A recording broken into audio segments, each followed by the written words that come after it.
Hello, this is Peggy Fields Richardson, and you are on day 20 of 30 Days to More Joy in Your Life. And today's chapter is called Joy in Forgiveness. Do you carry around a resentment or anger against someone that flares up often? Do you find yourself avoiding places or events in order to avoid seeing someone that you feel has done you wrong?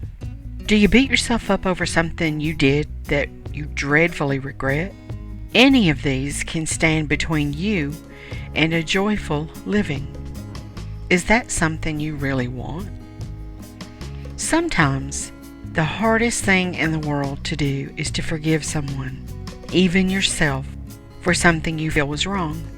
And that very forgiveness is often the one thing that will give you the freedom to live a richer, fuller, more joyful life. Until you're able to let go of something wrong and forgive, you may find yourself on a cycle of anger, bitterness, and pain. And the hardest person to forgive is yourself. I know forgive is a little 7-letter word, but it is hard to do. Let me repeat that. It is hard to do. If you're carrying around anger or pain for something done wrong to or by you, especially if you've nurtured that pain and carried it around for years, then, my friend, you are carrying a very heavy load. And anger and pain are sort of like carrying a rock. At first, you're fresh. You have that fresh energy to boost you along. But once you've been carrying it for a while, say a few months or a year, your freshness has gone and it's brute strength you need. And if you carry it for, say, 10 years, that freshness is long gone and your burden has grown exponentially. Until at some point, you can't even remember being fresh. All it would take for you to refreshen once again is to simply put down that rock, but you're stubborn and you're in the habit of toting it around. Let me give you a little burden carrying scenario. Let's assume that when you were 10 years old, someone, perhaps a family member, molested you. You have every right to be angry, hurt, and outraged. It was wrong. It was painful. It was emotionally devastating to you, and it will change you for the rest of your life. These are not debatable, and you are entitled to your anger and your outrage. So, let's assume that you live to be 90 years old. My question is this: are you going to carry that anger and pain around for 80 years? 80 years of anger? Why, no, you say, I wouldn't do that. So, okay, then here's the next question. At what point will you decide to let go of the anger? At what point will you decide to give yourself the gift of forgiveness? To really forgive and let go of the anger? Will that be when you're 60? Well, all right, then you'll only carry the anger around for 50 years, more than half your life. Will it be when you're 40? Or will it be today? Let's take some of those questions and ask them about something you're angry with yourself about.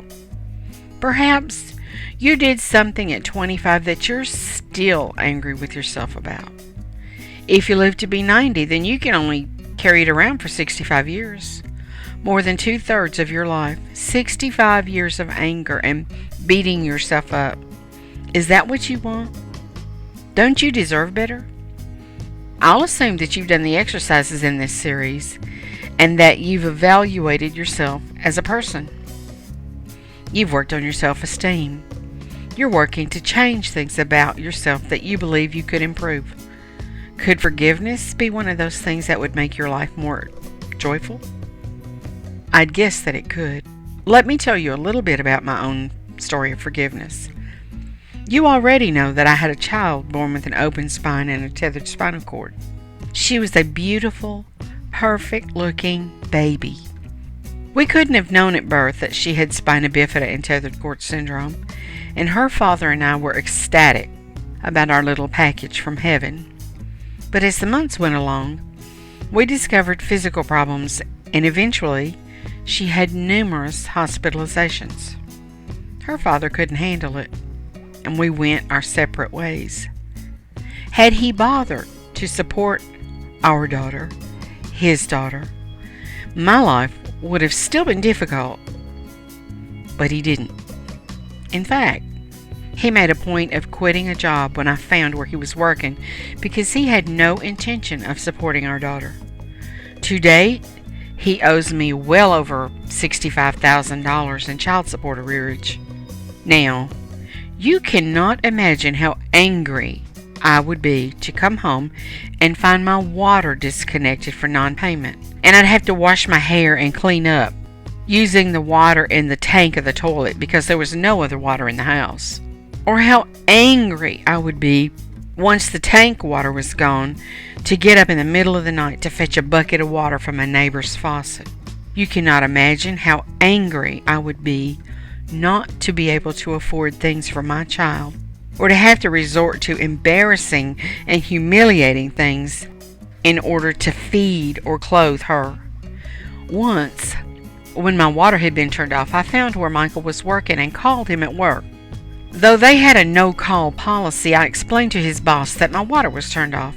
I had no money to buy school clothes, and Michael owed me thousands of dollars in child support, which I desperately needed. I explained all this to Michael when he came to the phone. At the time, our daughter was 8 years old.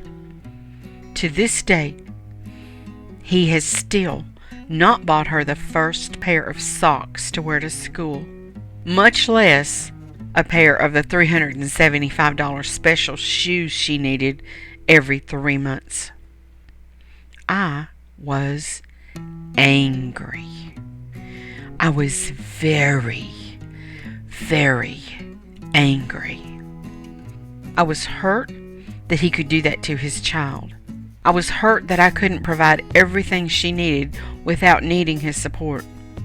I was angry that he had so little concern for her or for my needs that he could skate away and refuse to support her and not look back. I was angry for years. Eventually, I realized he didn't care that I was angry, that the anger didn't affect him one way or another. It was only myself I was destroying, and until I got rid of the anger, I would not find peace. Did he deserve forgiveness? Certainly not. He had no intention of changing a thing, and he wasn't losing any sleep over it. But I deserved it. I deserved the peace of mind that leaving the anger behind gave me. So I must tell you, I had to work hard on forgiveness. It took hours and hours and hours of prayer, months and months of therapy, and talking with friends, and writing, and journaling, and prayer, and talking, and concentration. It literally took 6 one-hour-long sessions with a psychologist before I could even finish expressing how angry I was. That's no exaggeration. 6 hour-long sessions just to express the extent of my anger. I'm not going to say that you need to start loving the person who did you wrong, unless that person is yourself. But I'm saying simply that you have to forgive just for yourself, just to allow yourself to quit carrying around all the negativity and pain that holding onto a grudge requires. So for today's exercise, I can't tell you step by step how to forgive the person. I can refer you back to the Day 10 lesson on joy in friends and family as a guide to how to view the person. They are human. They made human mistakes. You don't deserve to carry around the pain and suffer any longer for a mistake someone made. You know what helps you, whether it's writing or therapy or prayer or talking with friends or none of those, whether it's something different, whether it's giving yourself pep talks or changing how you view certain events. You know the best way for you to forgive someone.